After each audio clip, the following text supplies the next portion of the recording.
నేను సేవించున్నట్లు నేను వారికి పవిత్ర హృదయములు పవిత్ర పెదవులు నిచ్చెదను. పవిత్ర హృదయములు పవిత్ర పెదవులు ఇస్తాను. మనుషులందరి మీద నా ఆత్మని కుమ్మరిస్తాను. నేనేంటో చూపిస్తాను.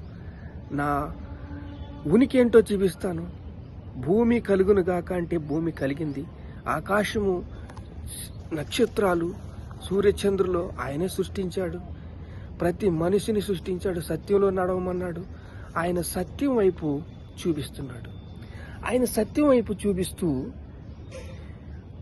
సాత్వికముతో ఉండమంటున్నాడు. సాత్వికముగా ఉండమంటున్నాడు.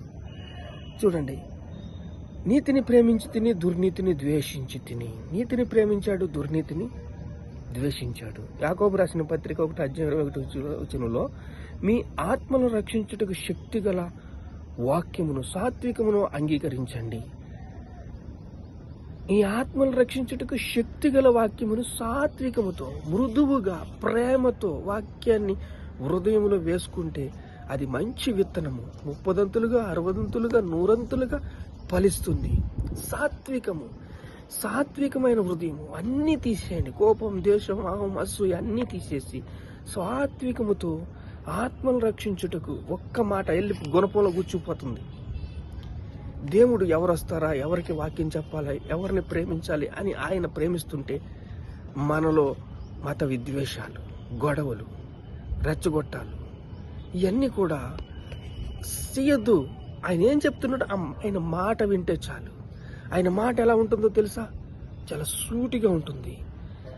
చూడండి, ఆత్మలు రక్షించుటకు శక్తిగల వాక్యమును సాత్వికంతో అంగీకరించండి.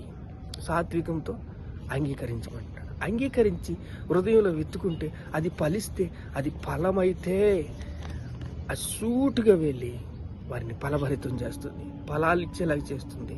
అద్భుతాలు చేస్తుంది. ఆశ్చర్యకార్యాలు చేస్తుంది. నరుని కోపము దేవుని నీతి నెరవేర్చదు. అందుచేత సమస్త కల్మషమును విరవేగుచున్న దుష్టత్వమును మాని.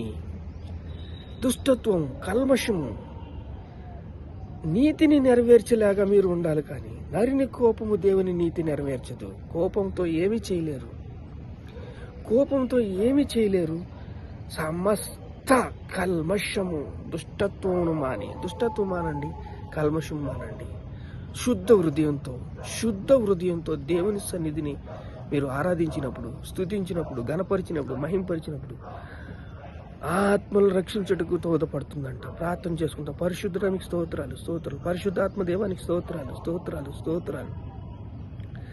మాతో మాట్లాడేవు తండ్రి. అయా వాక్యాన్ని సాత్వికంతో అంగీకరించమన్నావు. అయా లోకరక్షకుడు లోకాన్ని, ప్రపంచాన్ని ప్రభావితం చేయడానికి మనుషులందరి మీద నా ఆత్మని కుమ్మరిస్తున్నాడు. పవిత్రమైన పెదవులు ఇస్తాడన్నావు తండ్రి. నీకు స్తోత్రాలు, స్తోత్రాలు, స్తోత్రాలు. పరిశుద్ధుడానికి స్తోత్రాలు, స్తోత్రాలు, స్తోత్రాలు, స్తోత్రాలు, స్తోత్రాలు.